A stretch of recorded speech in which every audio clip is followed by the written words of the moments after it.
Bantwana bakho uso wakho umsebenzi lingatshazwi igama lakho.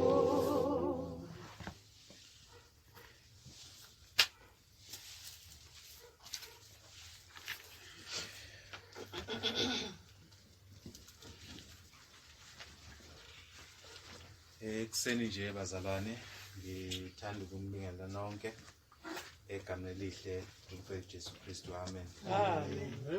Kuyintokozo kithina bazalwane wesigcine edala ukunibona ukuba sihlangane siphinde sizokhonza inkosi. Siyabonga uNkulunkulu sasinikeze umusa kulesi sifo esikhona emhlabeni wonke, sasigcinile uNkulunkulu. Siyambonga uNkulunkulu ngalokho bazalwane. Abanye sithele isifo masibafica kwawukuhamba kwabo, kodwa-ke bazalwane thina sikholwayo sisendlini kaNkulunkulu kufanele lezo zinto noma zisehlela singadangali ngale ndlela ukuba silahle ukukholwa kwethu, ngoba ukufa nokuphila izinto ezikhona emhlabeni, kodwa-ke kufanele ukukholwa kwethu kungashabalali ngenxa yalezo zinto. Bona abanye ukukholwa kwabo kuyashabalala uma sebenothile sebenezinto bayamshiya uNkulunkulu. Kunabanye futhi uma kuvela usizi noma inkinga bamshiya uNkulunkulu. Izimo zonke-ke bazalwane ukukholwa kwethu kufanele kume nala sijabule khona bazalwane, singakulahli ukukholwa kwethu, nala futhi sikhala khona singakulahli ukukholwa kwethu. Bazalwane, isifundo engisiphethe la sisencwadini kaLuka chapter 9 verse 59 to 62. Sizobuka nje la ukuthi kwebehlo ukuthi-ke singabheki emuva, singabheki emuva. Ngicabanga ukuthi-ke isikhathi esihle lesi ukuthi bazalwane sikhuthazane ukuthi ukukholwa kwethu singakushiyi, singakuyeki ukukholwa kwethu nanoma iziphi izimo esibhekana nazo empilweni. La uzobona abantu uKristu akhuluma ngabo kwinkulumo yakhe la banezimo nathi ezisehlelayo empilweni. Sisakhuluma nje singakafiki kule ncwadi, bengithandile nje ukuthi-ke sibuke nayo incwadi kaHoseya kulokho okuncane besisakhuluma ngenkonzo yabaqala. Hoseya 14 ivesi lokugcina uvesi 9 uphetha indaba-ke la uHoseya kwintshumayelo ebeyishumayela kwa-Israyeli. Ayikho into ebuhlungu bazalwane ukuthi ushumayele iqiniso, ushumayele ivangeli, kungabi khona umuntu okulalelayo. Kuyaye kube ngathi awuphilile ekhanda. So uHoseya-ke uwomunye wabashumayeli noprofethi abaprofetha isizwe la Israel noma Ephraim, sisebenzise lo gama lelo. Ephraim-ke it refers to the northern part ka-Israel, kanjalo no, which is le eyawaqala ekukholweni. Then the southern part of Israel ilesijele kuthiwa uJuda. Kwasala izizwe ezingaki ezimbili, angithi ezintathu mawufaka nabapristi. Ngale kwaba ilezi zonke ezu9 ezasala kwa-Israel. So-ke la uHoseya-ke ushumayela khona abantu lento bekhulunywa umama la ukuthi abasamsabi uNkulunkulu, abasamsabi. Uma ufunda incwadi kaHoseya, incwadi enye ebuhlungu, uma uyifunda iqukethe izifundo nathi singayithatha. uNkulunkulu wenza wanikeza umthetho esingathi thina uma uNkulunkulu esinikeza individual ingaba buhlungu, kodwa uNkulunkulu wayekwenza lokho eveza inhliziyo yakhe. Amachapter okuqala la kaHoseya akhuluma ngempilo yakho Hosea ukuthi waqala kanjani ukushumayela. Izinto uNkulunkulu azenza kuwe nemithetho amnikeza yona yayibhlungu kodwa yayibonisa lokhu okwakwenzekile empilweni yakhe. uNkulunkulu wamyala Hosea ukuthi maka ahambe ayoshada wesimame othengisa umzimba. Wamzalela abantwana, abanye babantwana bakhona wayengabatholanga uHosea. Sesisithombe lesi uNkulunkulu wayefuna ukufundisa uIsrayeli, efuna ukufundisa futhi noHosea ukuthi ubuhlungu abuzwile kulezi zinto isizwe esikwenzayo. Mawufunda la lokho umama bekakhuluma ngakho, abantu bayabulala, abantu bayathuka, benza zonke izinto ezimbi. Kwakunjanga lesikhathi. Okugcwele kakhulu ke ukukhonza izithombe. uNkulunkulu wayekufanisa ke nokuthi umuntu oshadile bese ngithana nomunye umuntu ngaphandle. uNkulunkulu wayekufanisa kanjalo. Ingakho kenza uHosea ebonisa ukuthi lo wesifazane ayomthatha ufana noIsrayeli ohambile wafuna abanye uNkulunkulu emazweni. Yabona.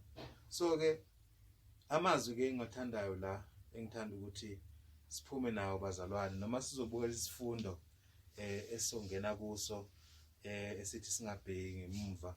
Lamazwi akhulunywa uHosea la mayiqeda indaba, amazwi bazalwane kufanele sihambe ngawo ukuthi abantu masishumayela ivangeli noma ekuhambeni kwethu ukuthi abantu bayasizwa noma basizwa, thina sithembele kubani?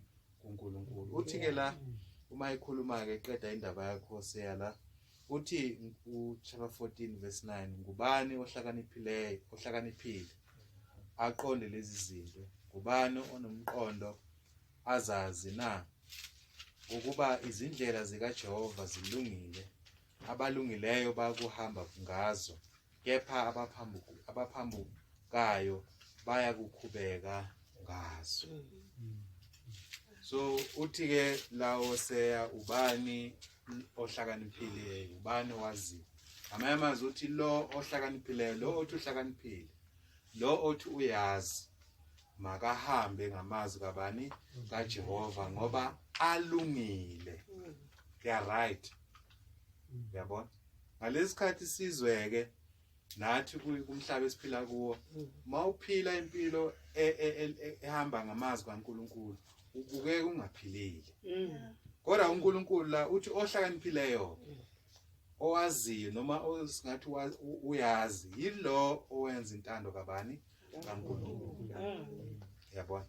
So uthi ke kepha abaphambukayo, ngamanye amazwi laba abangamthandi uNkulunkulu noma bangalithandi iqiniso noma indlela kaNkulunkulu, izindlela zikaNkulunkulu zilugibe kubona. They stumble upon the law of God. Yabona? So ke sibuka lokho ke ezweni intshumayela kaHosea ke azangithi shu bazalwane ukuphetha kwayo ilezi zinto ke ezibhlungu bazalwane noma sisebandleni sibuya bazalwane ekuhlukaneni, omunye umuntu angakubuka kuncane, ekuhlukaneni okukhulu kubantu esiphile nabo isikhathi eside. Ukushumayela kwethu, ukufundisa kwethu, ukubhala incwadi zethu sincenga abazalwane endleni zikaJehova. Kuthe abazane sikhuza sibonisa indlela zikaJehova efuna uJehova, bazibona lezo indlela zikaJehova zilugibe kubona. Bathatha into embi yaba yinhle, bathatha into enhle yaba njani? Yaba yimbi. Ingakho sihamba sinje bazalwane, sihambe ngathi singabantu ngesikhathi bavela nje ehlane, asinakhaya, asinamuzi, buya kanjani? Ngoba kuthe uma sime eqinisweni likaNkulunkulu abuthana bona ebubini babo, babambana njengoba bebambene manje. Akukho kubona ukusaba, ukho kubona ukuyisola, ukho kubona ukuba nosizi. Yilokhu ke uHosea ebhekane nako.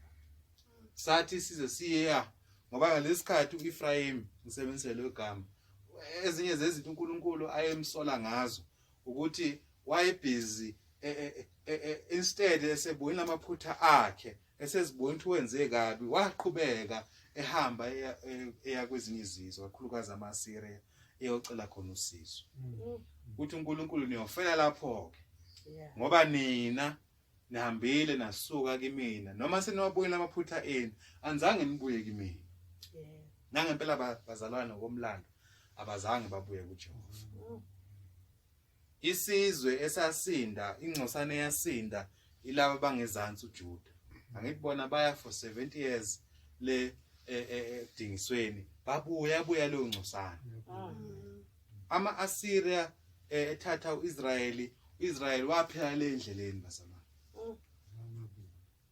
so ukushumayela kaHosea noma kubhaliwe la lento ebhalwe la imi isikhumbuzo kithina bazalwane imi isikhumbuzo kithina bazalwane ukuthi singathi noma senze indlela enhle kaQiniso indlela efanele iqiniso sicabanga ukuthi kukhona okubi esikwenzile ngenxa yemphumela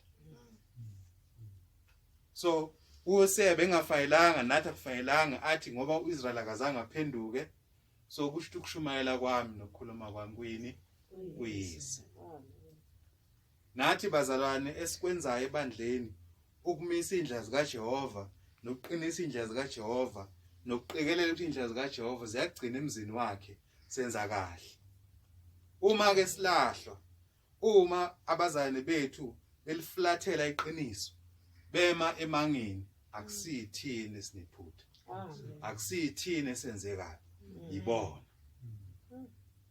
ibona so ke ngithanda lengxanye le kaHosea ngelesi sifundo ngithinta ekutheni bazalwane ekholweni akumnandi all the time ekholweni akulula all the time nesikhathi esiphila kusona njengamanje njengoba le virus ifike nathi yaseza sahlala sodwa sabasodwa endaweni zethu ngesisikhathi sizizwe ngathi ukukhola kwethu akuthi shu ngathi ukukhola kwethu akuyize mobabuka laba bantu esithe sahlukana nabo kuhamba kahle ukubona zihamba kahle izinto bahlela kahle izinto zabo ebubeni bayavela ema-TV siyababona ema-TV uvela ku DSTV bangabazane laba banjani ezweni abaphilile unjalo phela nakuye nangalo uHosea nakoJeremiah laba belungile babeyingcosana benganazi izinto laba ababengalungile babe baningi kakhulukazi kwakuyilabo basebukhosini kulabo abaphethe yabona uHosea wayishumayela kuEfrayim uJeremiah wayishumayela kuJuda kulezi zombili noma kuyisize sodwa kuIsrael kodwa ababefuna iqiniso noma ababehamba ngeqiniso babeyingcosana futhi bengaba nokubaleka ukuthi hayi naba leya group le ngathi abekho bekhona ngoba ababe bephethe ngaleso sikhathi ibona ikakhulukazi bengahambi iqiniso ngibala abapriest ngibala amakhosi ngibala abazali ebukhosini ngibala ama-advisor inkosi bonke laba bantu uzathi uJeremiah bonke laba bantu babi sukela ebuncaneni babo wafunda uJeremiah chapter 5 uverse 30 and 31 wonke umuntu wenza kabi kodwa labantu banayo ini umthetho masiza kithi kwisikhathi sethu ke sibuka lencwadi le kaLuka uKristu ubeka izimo ezikhona empilweni yomuntu kukhona ukufa kukhona ukugulelwa kukhona into ekuthiwa umndeni esiphila ngaphansi kwayo noma ezayela kuwo umndeni so laba bantu uma uKristu ethi kubona abalandela uKristu babeka lezi izathu njengezinto ezizobenza ukuba bangaqhubeki nani nokukholwa nokulandela ubani uKristu. Mangiqala inkulumo yami ngithe ukukholwa akusho ukuthi kuyoba lula ngazo zonke izikhathi. In fact sithenjisiwe ubuhlungu, sithenjisiwe ubunzima more than ubumnandi emhlabeni. La sithenjiswe khona ubumnandi kuphela ukuphi kusezulwini. Okusho ukuthi konke okwenzeka la sisemhlabeni silindele izinto ezinjani ezingekho mnandi, ezingekho kuhluku, ezingekho lula. Amen.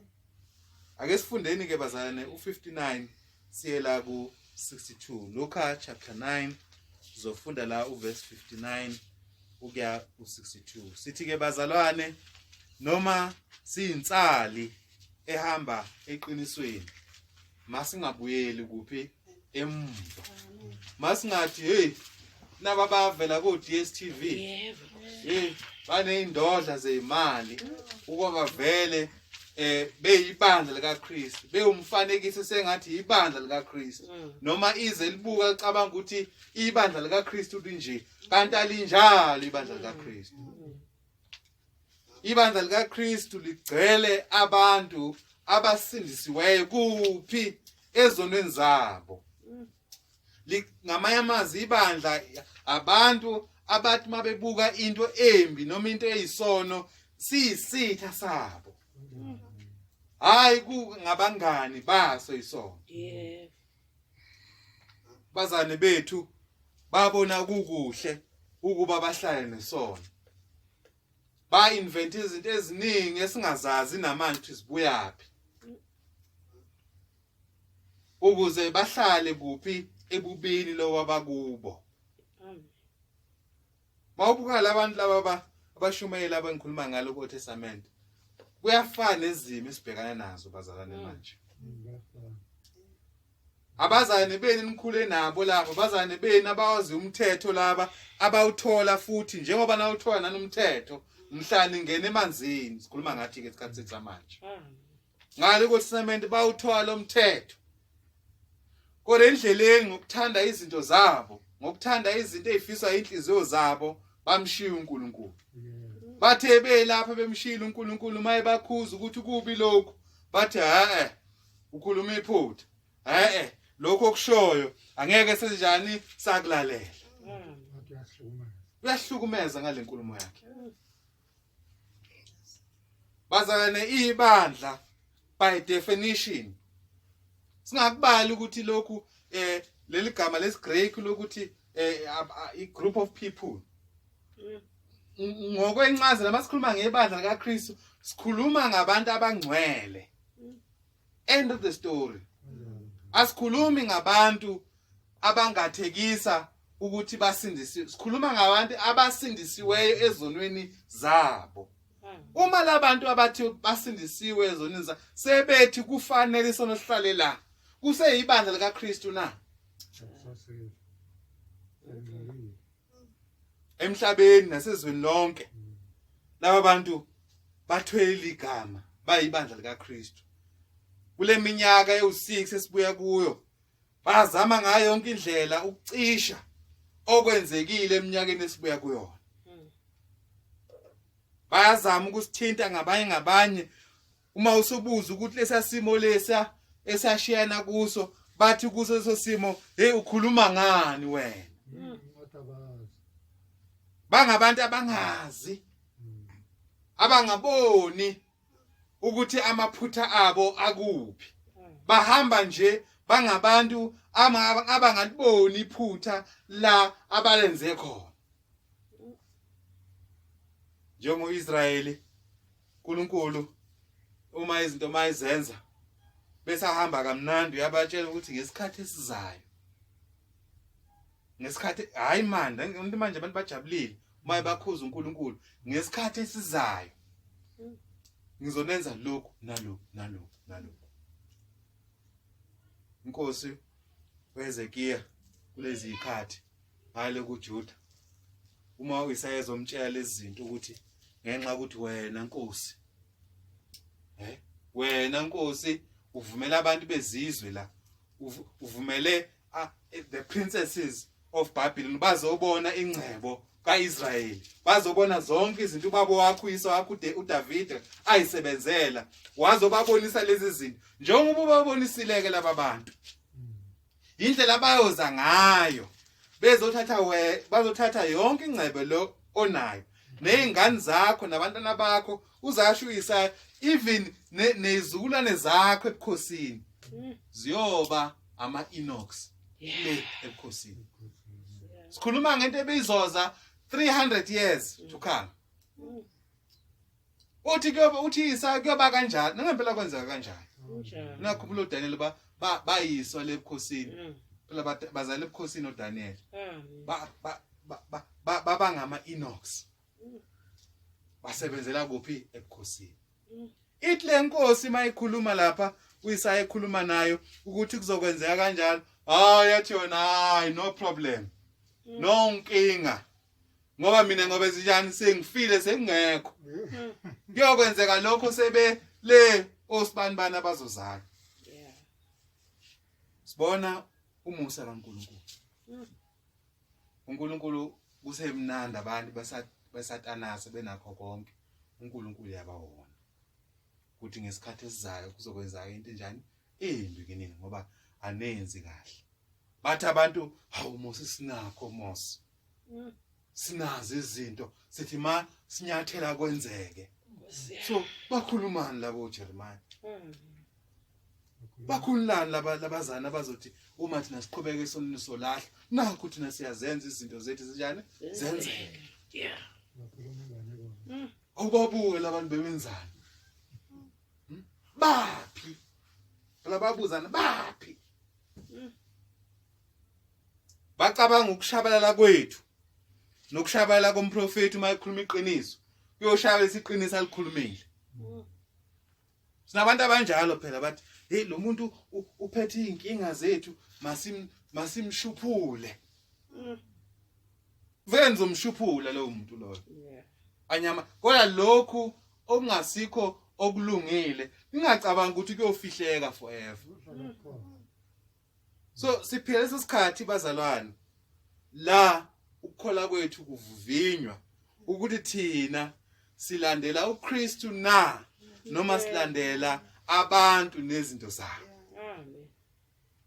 Okunye icorona sivezele khona abazana ukuthi thina ekhoyeni kwethu simkuphi sibobani. Icorona nayo ipetulule lokho kithini ukuthi simi noKristu noma simi nabantu noma simi nezinto abantu abasinikeza zona noma esithola kubona noma simi ngabangani bethu. Phela manje bekufanele sifayile manje sikhonze kuphi endlini zethu kubonakala ukuthi uNkulunkulu sisamsaba nasisodwa. Khona phela abantu abathi hayi umshumayela akekho sizophila ngendlela esiphila ngayo. Yabona abanye ngilokubanya amalanga bangatholakala. So bazalane la ngilanda lencwadi ke kuLuka ngicela sifunde from verse 59 to 62.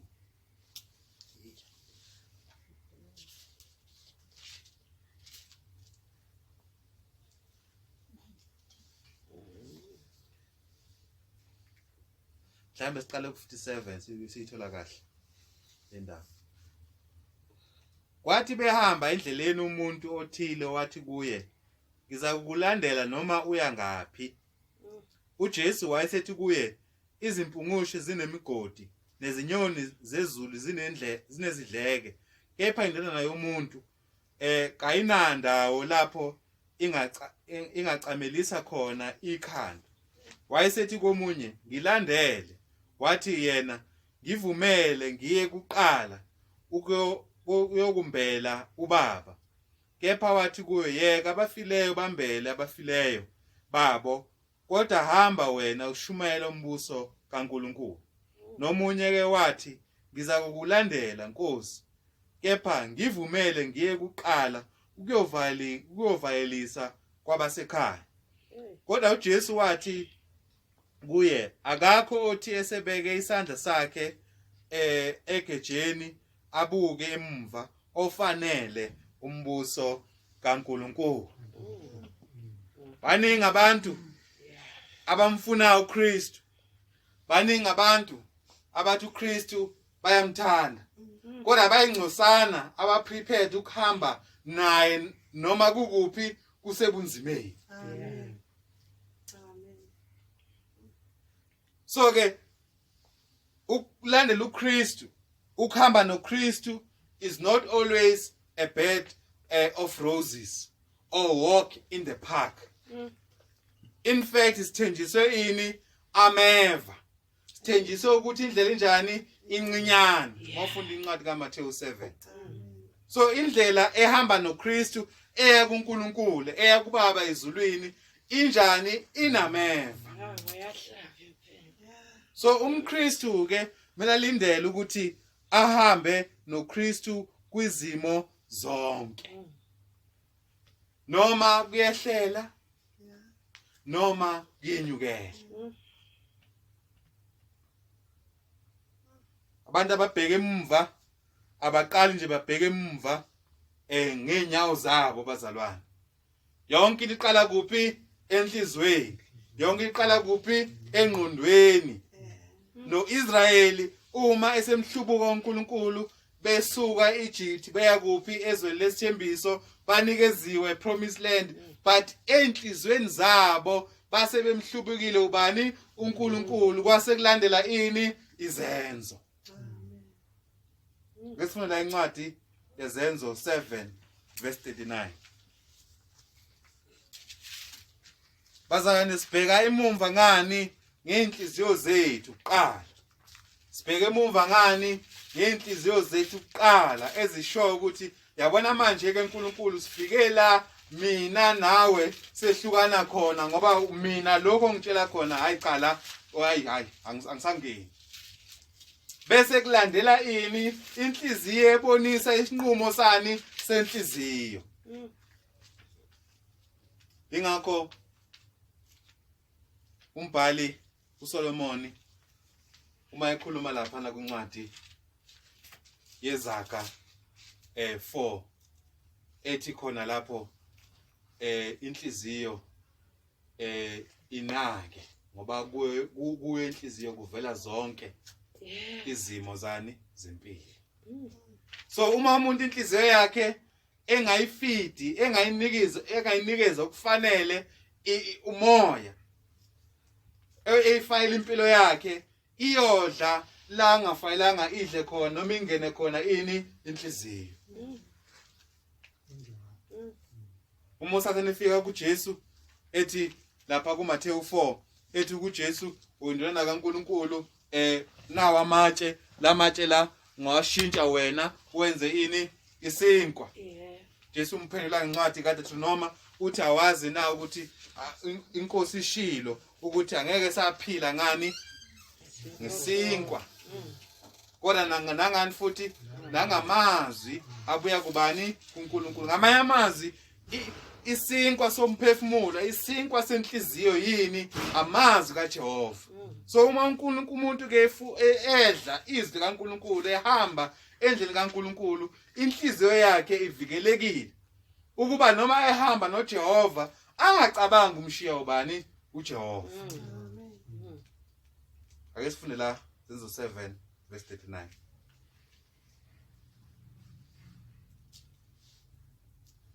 Zenzo 7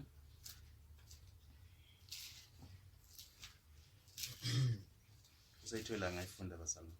Kepha obaba bayamvuma abamvumanga ukumlandela, kodwa abamhlohloloza babuyela emuva eGibhithe ngenhliziyo zabo. Ayiphinde mzala. Kepha obaba abavumanga ukumlalela, kodwa bamhlohloloza babuyela emuva eGibhithe ngenhliziyo zabo.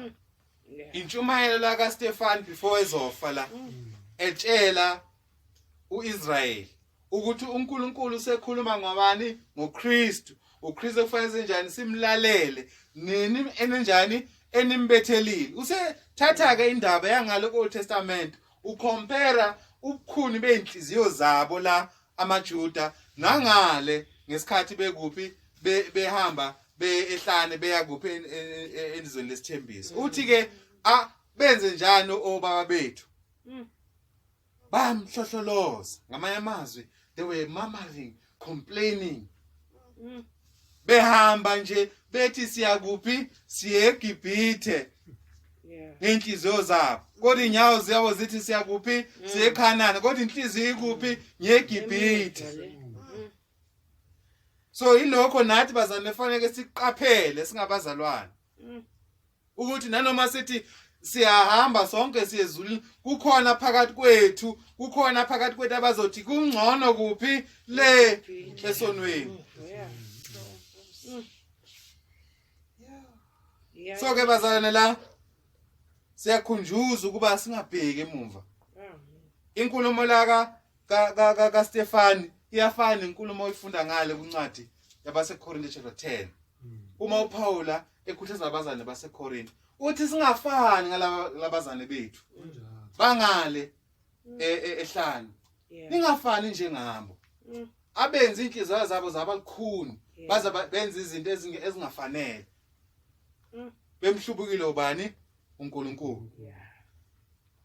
Unfortunately ke ngoStefani la abazange balalele bagcina ukwenzenjani bamkhande ngamatshe wagcina senjani esefile. So asibe nenhliziyo efanayo nekabani neka Stefani ongamshiya uNkulunkulu endleni noma kunjani kunzima. Yabona le ntshumayelo le bekhulunywa uStefani intshumayelo ebinzima ngoba uamen wakhona bekuyitshe bengafani kithina amashumayeli ivangeli uamen mhlawumbe abantu bangasishayi mhlawumbe abantu bashiye mhlawumbe abantu baphenduke uamen olaba abantu phela kwentshumayelo yakhe bekukufa kwabani kwakhe uStefani kodwa waqhubeka ehamba kuphi eqinisweni kuze kofika kuphi egcineni. So mkhumbula ngeke sifunde le umfazi kaLothi owabuka emumva bazalwane lapha kuGenesis 19 verse 26 umthetho ukhulumile ukhuluma ngengelosi sika Jehova ukuthi ungabuki ngemuva ningabheki kuphi ngemuva. uJesu yakhuluma lamazwi uthi khumbulani umfazi kabani kaLothi. It's a reminder bazalwane ukuthi uma singenile ekukholweni never should we go back. Noma isimo silula noma isimo sinjani sinzima. La besifunda khona kuLuka 9 uKristu uphendula umuntu ebemtshela into. Lo muntu ufika kuthi hayi inkosi angithi uzulu uJesu ukhuluma amazwi ahlakaniphileyo. Hayi inkosi mina ngizohamba nawe. Ngenkulumo kaKristu ukuba amnikeze imizekelo empilo labantu akhulume ngabo la ukumbonisa lo muntu ukuthi ukulandela mina requires a sacrifice. Ukulandela mina akusho ukuthi kuzoba lula endleleni. Ngoba uthini uthi oqala khona wavela kimina wathi hayi inkosi ngizokulandela kodwa kusafanele ngongcaba bani ubaba. Omunye wathi cha inkosi hayi mina ngisafuna ukuvayelisa kuphi ekhaya. Ngamanye amazwi uKristu ebethi masinganaki iminako yani yemndeni yethu la sizala khona la sibuya khona. Ngoba lezo zinto azicount embusweni kabani kaJehova. Ingakho egcineni athi akekho umuntu othi mayibeke igeja esensimini esebenza ensimini abuke emumva ofanele umsebenzi walowo muntu lo. So nomKristu akumfanele ukuthi esengile ewumKristu ahlubuke bese ecabanga ukuthi kumfanele kuba sebandleni noma umbuso kaJehova. Angaba khona ngegama angaba khona ngesiqo kodwa yena akekho ebandleni kabani likaKristu akekho encwadini engcwele.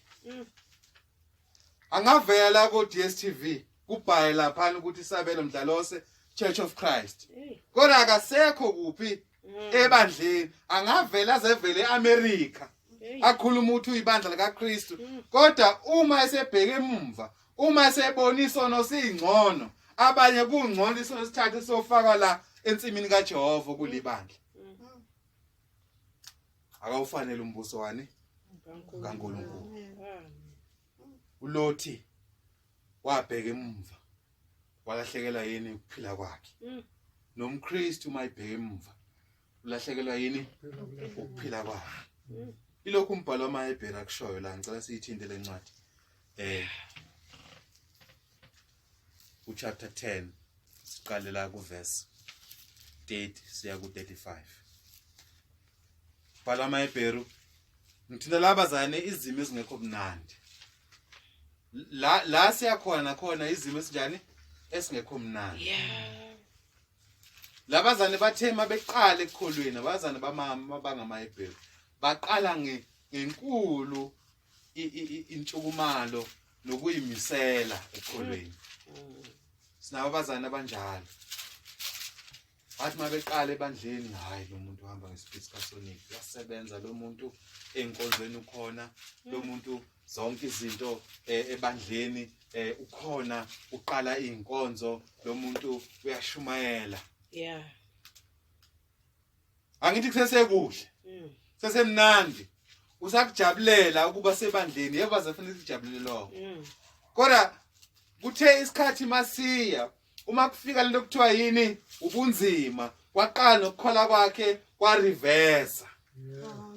Labazalwane bebengabazane benza izinto ezinhle behambela abantu emajele bebheka abantu abalimele balenyezwe yini umbuso kungabantu abalithandayo ini ibandla bamthandayo ubani uNkulunkulu. Kodwa kuthe ngokuya kwesikhathi bebuke lezi inhlupho babona kukuhle kwabashiye ini uKristu. Babuka ubuJuda bungcono kunani kulomlilo esibhekane nawo. Phela ioption le ngapha ebuKristini siyazonda ngoba singamaKristu. Mawumjuda une safety yani yo whole okhona. So kungcono ukuthi mina ngisuke ebuKristini yibo ngibuyele ngibomjuda ukuze ngithele ini imfudumalo nokuthi ngiphile kahle. Than ukuthi ngene ngapha kube lula. Azi uma ubuka abanye abantu abasebenzela uNkulunkulu singakayifundi lencwadi. Yabona uma ufunda ngoMose amanye amazwi avela kuNkulunkulu azathi inceke yami egcineni le. Mase tshela uJoshua ukuthi makaqala umsebenzi. Mawufunda ngale incwadi yamaHebheru uma ikhuluma about heroes of faith chapter 11 iyavela la ukuthi uMoses wabona kukuhle ukuba ahambe noNkulunkulu alahlekele yini ubukhazikhazi bakuphi base Egypt. Wahamba ehlane ehamba nesizwe kaNkulunkulu. Wakubona kungcono lokho. Wakubona kungcono ahambe yedwa nesizwe. Engazi ukuthi kuyoba njani le endleleni ethembe ubani uJehova. Wabona kungcono. Nokuthi ahlale atamase kwinto ezoshabala kwisono. So amaHebheru la sifunda ngalo ku chapter 10 asebona kungcono ukutamasa kuphi kwinto uNkulunkulu ayilahlile uJuda into aseyilahlile uNkulunkulu abona kungcono ake sibuyele lapha la besikhona. Mhlambe kuzoba ngcono lobumlilo esibhekane nawo. Ngithanda lo mzekelo la kaMoses ukuthi uMoses wabona kungcono. Wabona kukuhle to walk the shame. Ulahlekele leso sikhundu uphezulu ngoba wayiclose ukuba abe uFaro. Very close. Wabona ukuthi azehlise abe yi7 ahambe ehlane. Alambe ehlane. Abe umuntu ohluphekile kuphi ehlane. Athuka athwale ihlaze kuphi ehlane. Wabona kungcono. Nathi bazane sibona kungcono ukuba sithwale sithukwe sibona singabazana ababi abanenzondo abanganathando sishiwe kanje lapha ngoba laba abantu banjani they are too strict laba abantu banjani laba abantu abalithanda ibandla bebelithanda ibandla kungcono bazane sihambe sodwa sihambe ngathi silahliwe sihambe ngathi sikaze sabe nomuzi sihambe ngathi sikaze sabe nekhaya Sikwenza lokho ngoba singamane sifele endleleni sinoNkulunkulu sineqiniso ndani ukuhlala ebandleni kunesono. Amen. Laba bantu ke esofunda ngabo la. Umbhalo wamaHebheru uthi laba bantu sebebona kukuhle ukushaya reverse babona kukuhle sibuyele kuJuda. Uthi ke mayikhuluma nabo labazane bakhuthaza kunamazwi ongathandayo la egcineni ayisiqale la mhlambe ke siqale la asiqale ku35 ukuze isikhathi isikhathi Hebrews 10 verse 35 to 39 ungayifuna nje mawusekhaya uqale ku verse 28 ubone labazane imisebenzi emihle bebeyenza labazalwane yabona ngenxa yokuhlupheka bengamaKristu bayithola besebenzimeni. Uthi ke lana ke ngakho ke maninganilahli isibindi senu esinomvuzo omkhulu ngokuba nidinga ukubekezela ukuze seniyenzile intando kaNkuluNkulu namukele isithembiso ngokuba kuse isikhashana nje ozayo uyeza akayikulibala kepha olungileyo wami uyakuphila ngokukholwa kepha uma ehlehla nyovana umphefumulo wami awukuthokoza ngaye kepha thina asisibo abokuhlehlela ekubhujisweni kodwa singabokukholwa kuze kube ukusindiswa komphefumulo. Uthi kulabazalwane uma ikhuluma ngabo mabangasilahli isibindi seni esinomvuzo. Esikwenzayo bazane esihamba kukho eqinisweni akuna nothing at the end. Kunomvuzo omkhulu more than indlela esihamba kuyona. Uthi laba bantu mabangakulahli ke umvuzo omkhulu abazawuthi mabangasilahli isibindi. Why? Ngoba kudinga kuba nibekezele bese kuthi masini nifezile intando kaNkuluNkulu ila nithola khona ini umvuzo ngithi. Uthi ke kuseyisikhashana nje uyeza ozayo akayikulibala ukhuluma la ngoNkulunkulu. Bese ke la umbhalo ukhotha incwadi kaHosele besibuka ngale ekhuluma ngokuma eqinisweni nokuhamba endleleni zikaNkulunkulu.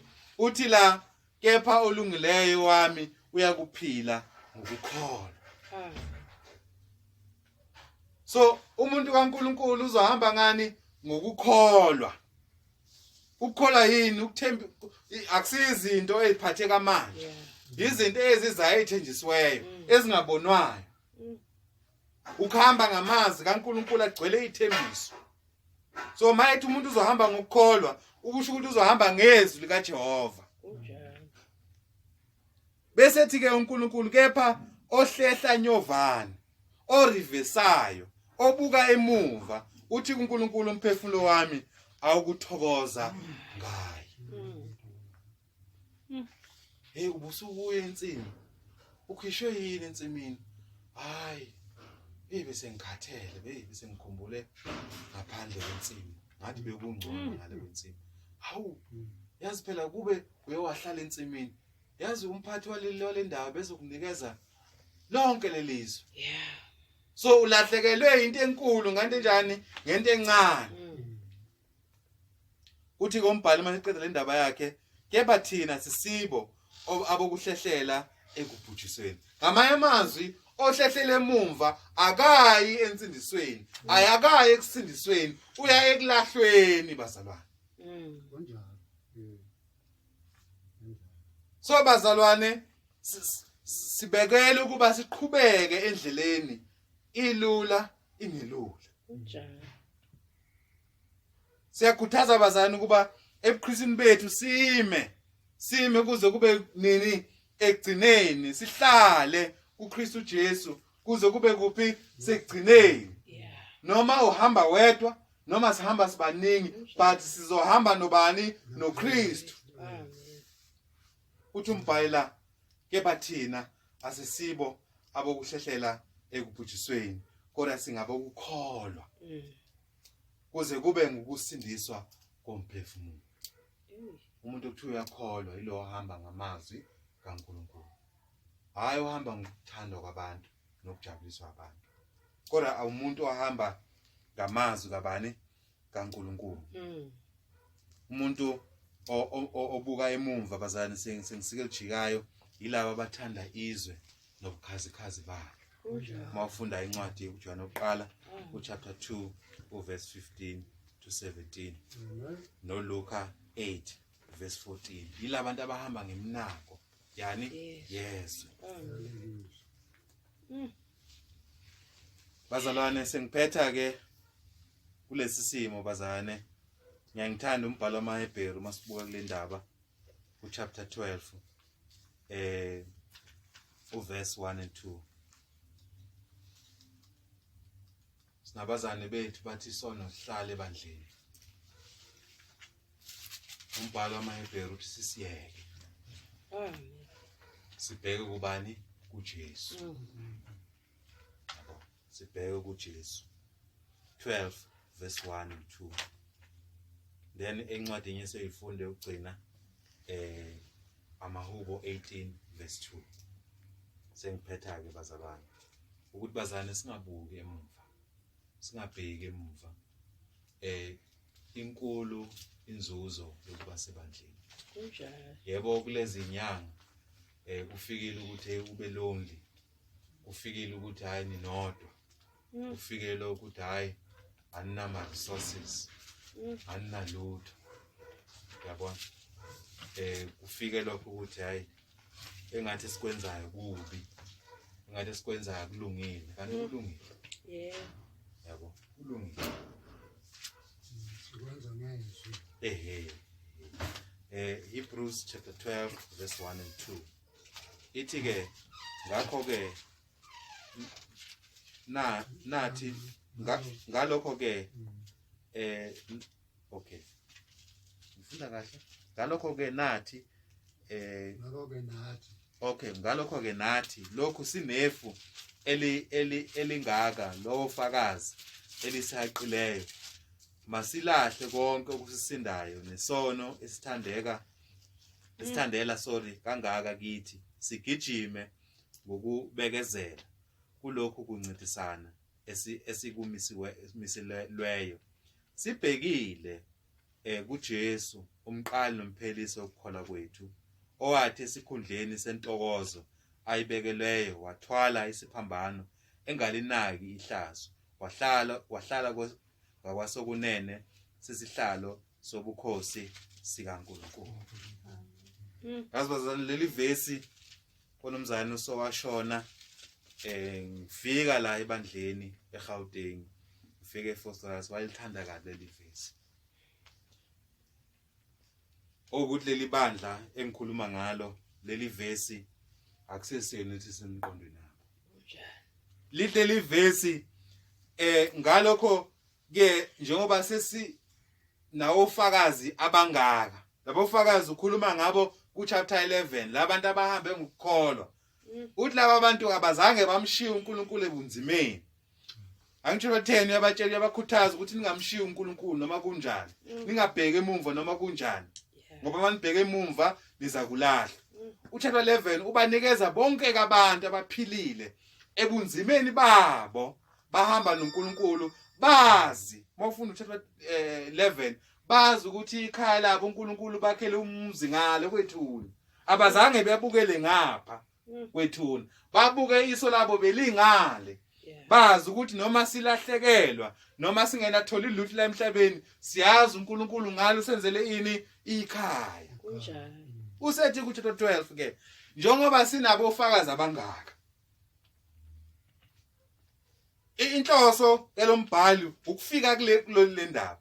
Njengoba zani sinofakazi abangaka abasibonisa ukuthi kuyaphileka, kuyahambeka nobani noNkulunkulu. Naba abantu abahamba noNkulunkulu kwaza kwaba kuphi sekugcineni noma bebe nezinkinga endleleni bahamba noNkulunkulu.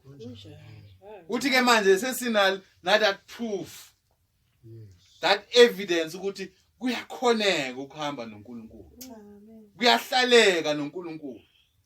Kuyahambeka noNkulunkulu noma usuwedwa endleleni.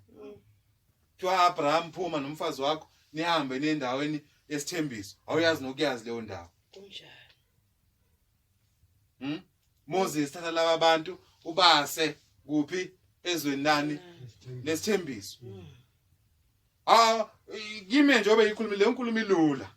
Kodwa okwenzeka in between besuka lapho besuka khona ukufika lapho afika khona bukhona ubunzima izikhathi ezahlukahlukene zani zobunzima. Inambe impela.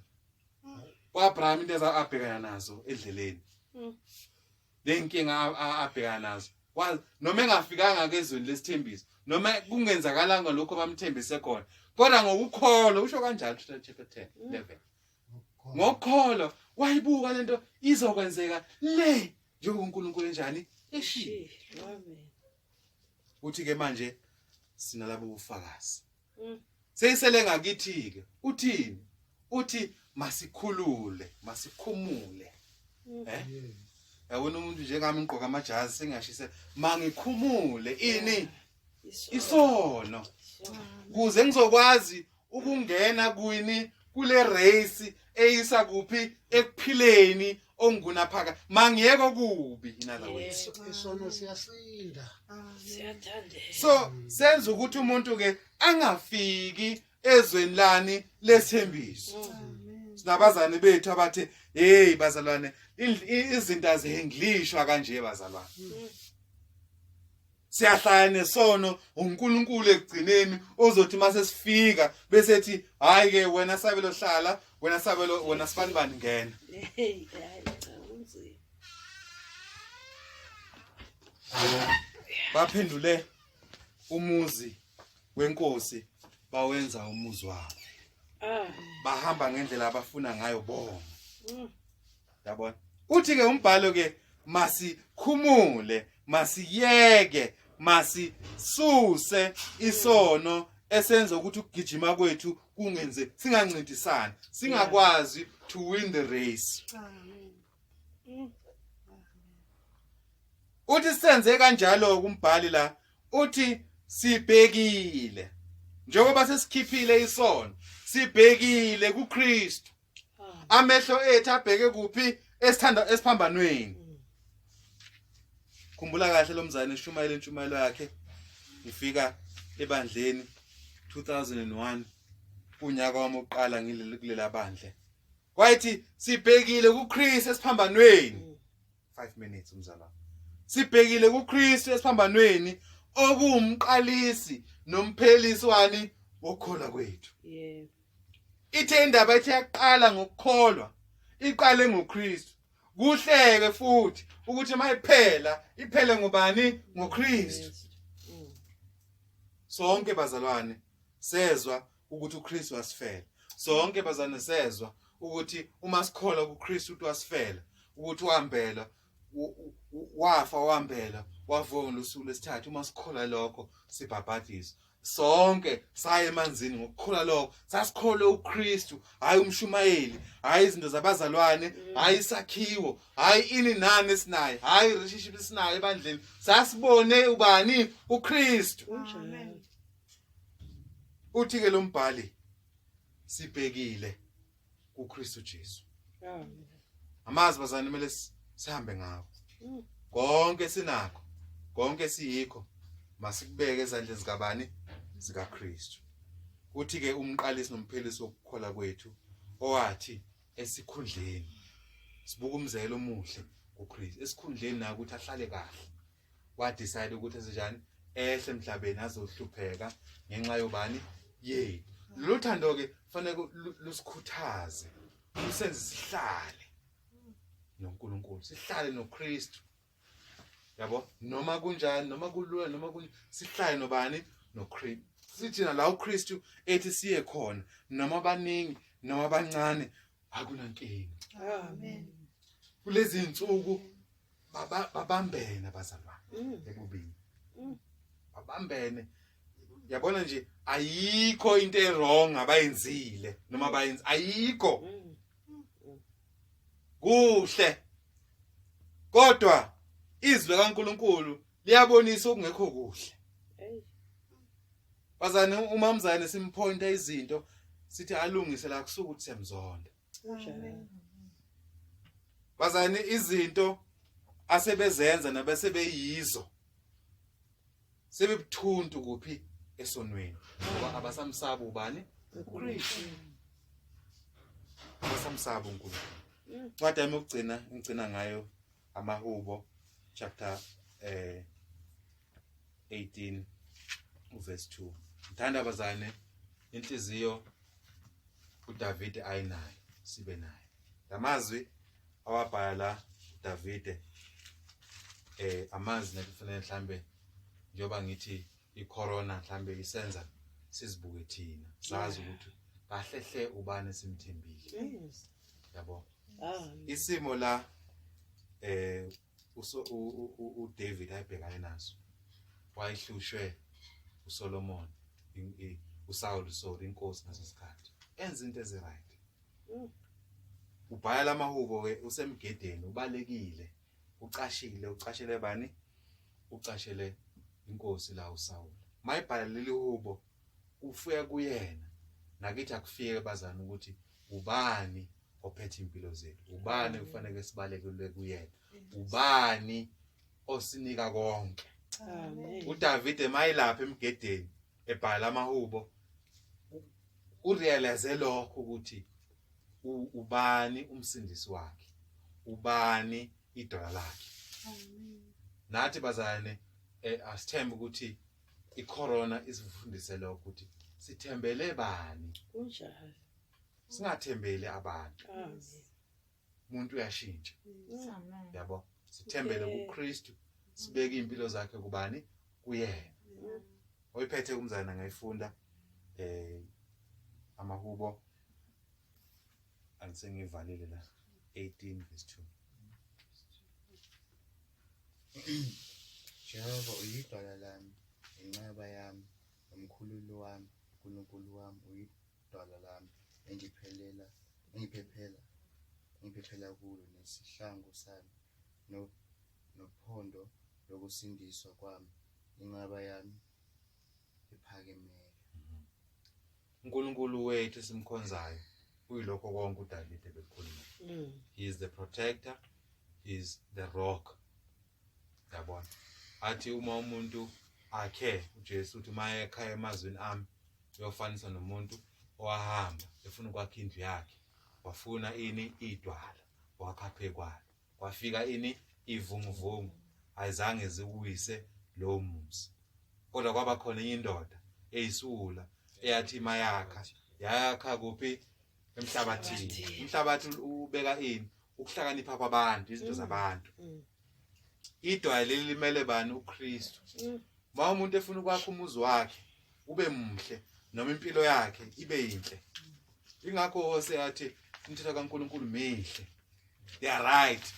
Noma abantu bangathi hayi bagula but they are the best laws. Yabona. So uma sibeke uNkulunkulu ke abe yicenter impilo yethu, abe yicenter yokuphila kwethu, ekupheni kwethu singamaKristu, asithi njengoba saqala noKristu, no matter how many years ago siqale noKristu, asithi ke uma kuphela siphele nobani noKristu. Singabuki emuva. Yabo. Singabuki ngesikhathi uNkulunkulu uyoyenza ukuthi abantu abenza into ezimbi baphumelele. Amen. Wena uthi wenza into right, hayi. Kunjalo. uNkulunkulu ufuna ukubona uthembe bani. Mhlambe umthembe izinto ziphumelele. Awukwazi ukubekezela noma izinto zinganjani zingahambi kahle. Yabo. Mhlawumbe uNkulunkulu unenhloso why izinto zenzayo zingaphumeleli. Yabo. Eza labantu abenza izinto ezimbi ziphumelele. Hey. Yabo. So sibuka ke la ukuthi bazalwane masihambeni ngekweqiniso. Singasuki eqinisweni. Yeah. Noma labazane laba esasinabo betanasa labatanasa khona asingathatha ukutanasa kwabo sithi kuhle Hey. kubuka kuhle khona kodwa iqiniso elimhlophe lithi uKristu wezela ukuba abantu benjani basindiswe ezonweni zabo. Ibandle labantu abanjani abasindisiwe silwa nesono day and night. Yeah. hayi ukuthi sihleli nesona sithi hayi ke sona hayi susiqedile ngona uhlaleke nathi la no siyola kuze kube kuphi sekugcineni kuze kuthiwe hayi useshonile umzana usibanibani kuvela igama elihle ushone ekhona ushone emenobani noNkulunkulu so icorona bazali noma idlula ayingadluli nokukhola kwethu yabona akuthi ke uma uNkulunkulu ehlele ngokuhlela kwakhe izimo zivela sibuyele emsebenzini kaNkulunkulu sibuyeleni ekushumayeleni bazalwane sibuyeleni ekuphakamiseni umsebenzi wenkosi sibuyeleni ekunikeleni bazalwane bengikhulume nabazalwane ukuthi ake sibuyeleni abobaba ake sinikeleni imali kube nesikhwama esisibekayo ukuthi bazalwane singathi uma kuphela icorona phapha sesifuna imali manje ukwenza umsebenzi yabona nathi ake into efanele siyikhulume nabo ake sithi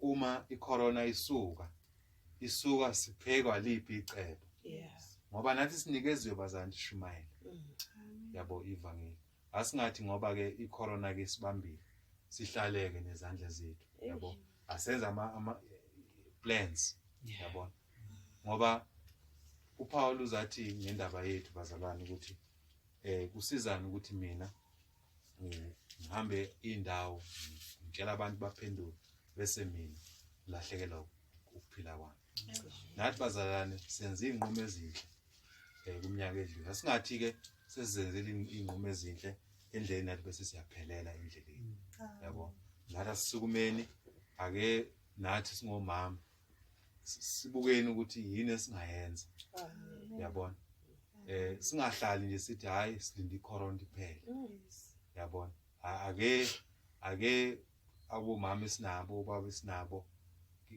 ke sibeke something etafuleni esizoyenza esazi ukuthi sibhizi ngayo esazi ukuthi uma ke kuvuleka amasango ukuthi sikwazi ukuthi sikhululeke sazi bazalwane ngoba obaba siphethe ngokuthi hayi icombine ake yime nani but ke asingathuli forever bazalwane akube na something omama baxhumane into engisubuhlungu bazalwane singobaba siyaxhumana but singomama sixhumana akuvule iWhatsApp group akuvule ini endohlala nani nikhuthazane kuyo njengomama kuphi ebandleni yabo sisele sodwa bazalwane lokho mfuna siku understand lokho njengoba sisele bazalwane yithi thina abekho abanye abantu abakwenza ukuthi ibandla liqhakambe lisukume ngaphandle kwethu la abantu sihlukane nabo kuningi abakwenzayo ngezathu abazenza ezingasikho ezani ezokukholwa yabo thina silwela ukukholwa so akuvele something bazalwane abomama bethu babeke something ukuthi hayi bazalwane sifisa ukuthi maqede icorona noma kusuka icorona sibe neinkonzo enje akungathi bazalwane kuthuleke kube ukuthuleke ngathi asikho yabo nabo baba nathi kufanele sibuke ukuthi sizokwenzani yabo sizokwenzani siyadingana nje kakhulu impela kulesikhathi samanje ngicabanga ukuthi ke ukuthi sibe sodwa egodini ake sikubukeni bazalwane kungcono ukuthi nabo baba sinathintana yabona kungcono futhi nase KZN bavulele igroup yabo bonke abantu thina ngapha sathi akubo ubaba kodwa ke kufanele sibuke ukuthi bazalwane ukuze sigcine sikhuthazene ukuze isibani singacishi emabandleni ngoba kunabazane siyabacenga ezinye isikhathi asibathuli siworried ngabo bavale banyamalale singabathothi bakuphi so bengithi bazalwane ake sisukumeni thina bazalwane sisukumeni sibuke ukuthi singenza njani abazalwane bagcine bekhuthazekile ukuthi nathi uma iwindow livela yabona sikwazi ukuthi sithi sisebenzela lokho yabona indaba nje ukuthi sibe nemali esibekayo mayibe khona ukuthi uma kuvela ithuba singathi ngesikhathi manje kufanele siyoshumayela sekufanele manje sifune imali kwazalwane yabona ngoba sasithe siqhubeka sishumayela So bazane bengithi nje ngikhuthaze abazane bonke ukuthi singabheki emuva, asiqhubekeni ngendlela kaNkuluNkulu, masihlale eqinisweni noma uwedwa noma nibaningi, bakahlale noNkulunkulu. Ngiyabonga bazane.